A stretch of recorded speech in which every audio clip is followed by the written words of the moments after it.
Hi everyone, this is Bharat Ramesh from Indiahikes.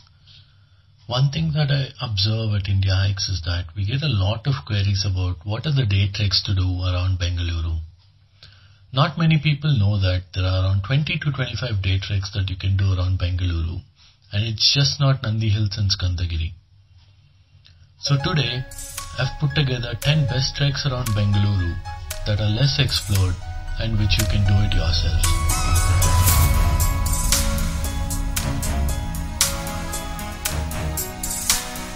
In fact, we have all the 20 to 25 treks documented in detail on our website, including the GPX files that you'll need to navigate on the trail.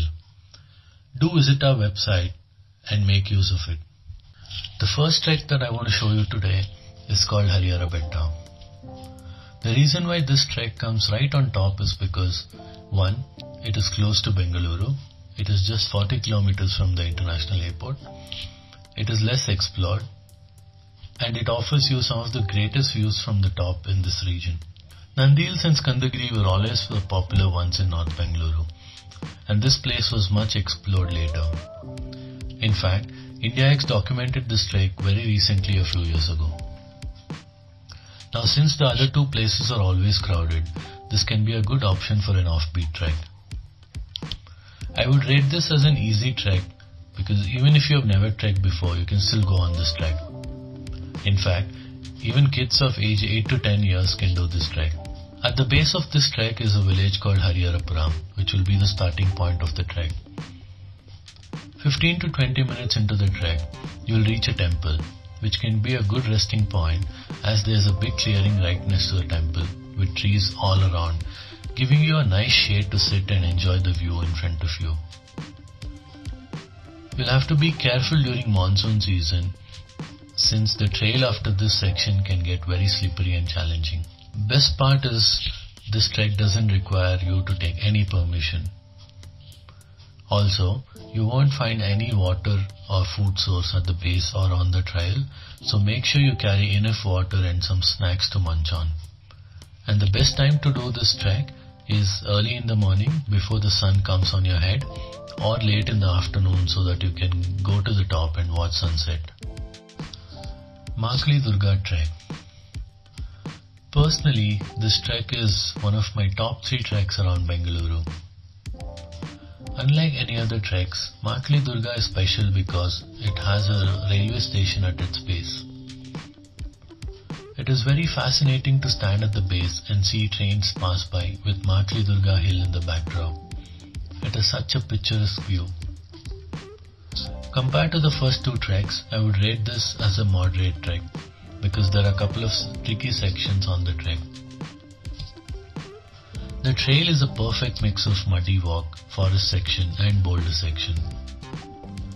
It is an easy, gradual climb to start with, but like I said, it gets a bit tricky after the first rest point when you will come across big rocks to hop on and slippery rocks to get through.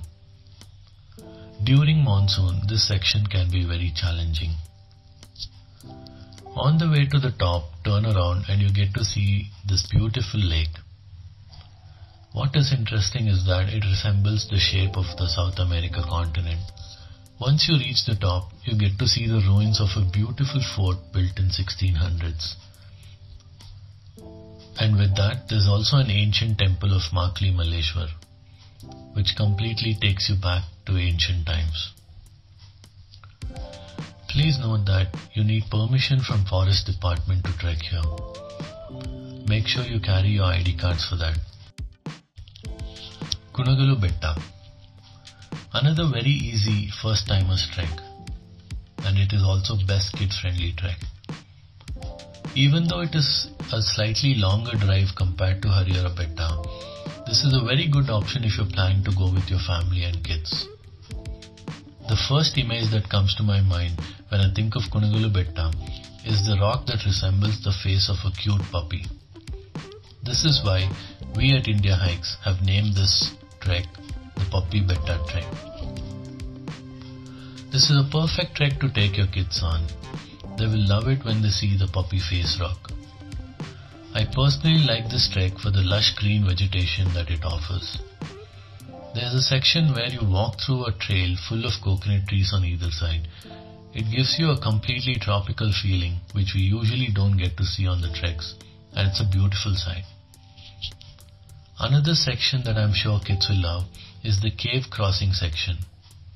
You find these small gaps between huge rocks and you have to maneuver in those gaps to pass this section. You can sight some bats just hanging around, and trust me, it's a lot of fun. On the way to this section, you'll find a very unique rock. It has a tree imprinted on it. It is very fascinating to see it. Channarayana Durga. This is my most favorite trek around Bengaluru. In fact, this trek is close to all of our hearts at Indiahikes. The biggest highlight of this trek is the historical touch it gives to the trek. Many treks around Bengaluru have fort built on it and history attached to it, but nothing comes close to Channarayana Durga.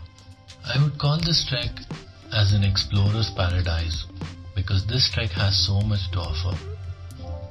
And if you are someone who loves adventure, then this is a perfect trek for you. When people think about hills around Tumkuru, they only think about Madhugiri Fort or Harihara Betta. People are totally unaware of this trek. This trek is a moderate trek for kids as well as adults, as it has few challenging sections. On this trek, you pass through 3 different layers of the fort, and each layer takes you back in time and tells you the story of how the rulers and kings used this region to store their armory. You can clearly see the brilliant minds that went into the design and structure of this fort that was built during the 16th century. 15 to 20 minutes into the trek, you'll find this magnificent monolithic rock in front of you, which resembles a caterpillar. It is worth taking a break there just to be mesmerized by the beauty standing in front of you. Once you reach the top, you have so much space to walk around and explore. There are also some secret spots from where you get to see some really good views of Tumkuru region. This trek is also special to Indiahikes for another reason as well. At the base of this trek is where Indiahikes has its southern campus, from where we conduct our family treks to Channarayana Durga. And over a period of time, we've seen that whenever we conduct family treks, kids come here and totally enjoy this trek. Halu Chilume Gange temple trek. Contrary to the previous treks mentioned in this video, this is a very isolated and unexplored trek. But having said that, this is a very good offbeat trek closer to Bengaluru city. This is a short and very easy trek with thick vegetation on the trails. So much so that it can become very challenging to walk in the trail post-monsoon season when the vegetation is overgrown with thorns everywhere.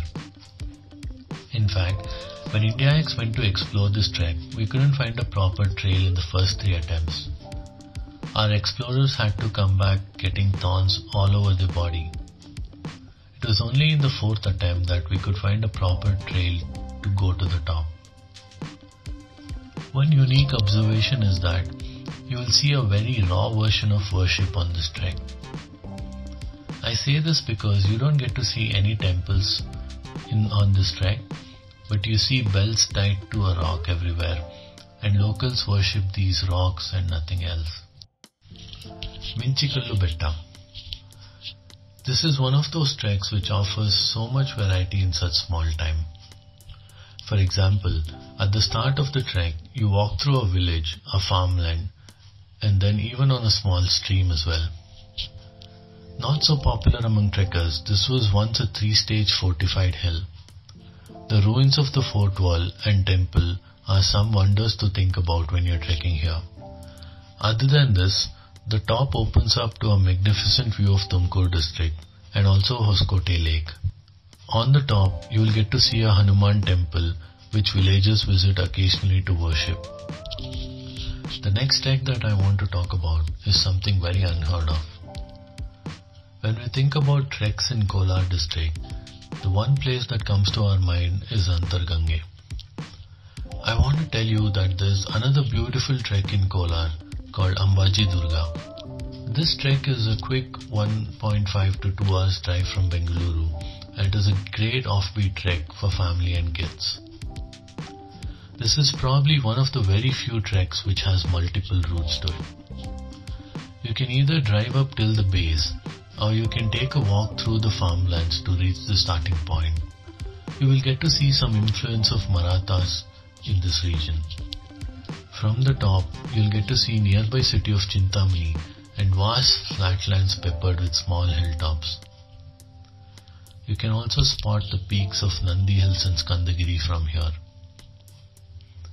After the trek, maybe you can go and explore the town of Chintamani as well. It is famous for peanuts. Handi Gundi Betta. Another easy trek for kids not so far from Bengaluru city. Handi Gundi trek is in the town of Ramnagara, about 50 kilometers from Bengaluru. Although the Handi Gundi hill is unexplored and there is no proof of it being ruled by sultans or British, the local villagers say that this hill has a reference to the mythology Ramayana. The shape of this hill is very unique. It is in the shape of an animal's back or a whale. And halfway through the trek, you walk through a ridge type of section which feels like you're walking on an animal's back. The trek follows a predominantly rocky trail with occasionally muddy sections and goes through moderate to thick vegetation depending on the time of the trek. There's no summit as such on this trek. You'll reach a plateau from where you get good views. You'll also get to see Harihara Betta from this place. After this section, the hill continues to extend itself to the surrounding hills and it goes on. So this section is a good place from where you can turn around after enjoying the view. Bilikal Ranganatha Swamy Betta. Bilikal Betta or Ranganatha Swamy Betta as it is also called is located 60 kilometers from Bangalore on Kanakapura Road. This hill derives its name from Ranganatha Swamy temple that is there on top of the hill. Bili in Kannada language means white and Kallu means a stone. As the name indicates, there are interesting white rocks on top of the hill. The trekking route is well paved as it is regularly used by pilgrims visiting the temple. After the first resting point, the trail becomes steeper. There are few taxing stretches where you may have to climb on 4 limbs, but the trail also levels out at some places, providing you a bit of relief. You may find some signs of wildlife here. Elephants, bears and other animals have been spotted in the past. Madhugiri Fort. Madhugiri trek is one of the most spoken about treks among the treks in Karnataka. This trek is to the peak of second largest monolithic rock in Asia. Another trek with high historical value. There is a plethora of historical structures, half-ruined stones and walls that give you an extraordinary view of the town from the top. It is a very fascinating experience to go and live in between these historical structures. The trek can be done by intermediate and experienced trekkers. If you are a beginner, prepare well, since the trail is sighted pretty difficult because of few steep sections on the trek. We've come to the end of this video today, and I'd like to reiterate some common points from all of these treks. Most of these treks, if not all of them, doesn't have a water source on the trek. Therefore, I would suggest you to go well prepared and carry enough water when you go on these treks. On that note, I hope you've enjoyed this video and I hope you get to go on all of these treks. And if you've been to any of these treks before, share your experience in the comment sections and subscribe to our channel to get more such videos. This is Bharat Ramesh signing off today, and I'll be back with more such videos. And until then, take care.